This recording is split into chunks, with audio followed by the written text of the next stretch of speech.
ไง2 ทุ่มแล้วจะ2 ทุ่มนะฮะ1 ทุ่ม 59แก้วแก้วแก้วความสุขยามแรงยาวยาวอุ๊ยอุ๊ยอุ๊ยอุ๊ยฮะ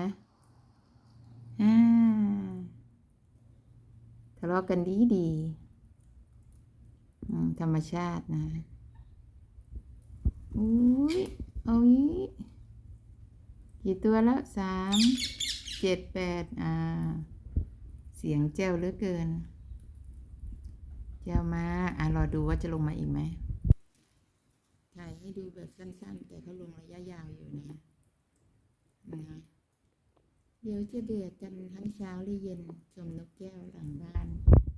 กับบรรยากาศวันนี้ชิวๆไม่ร้อนไม่หนาวนะคะไม่มีแดดโอเคเลย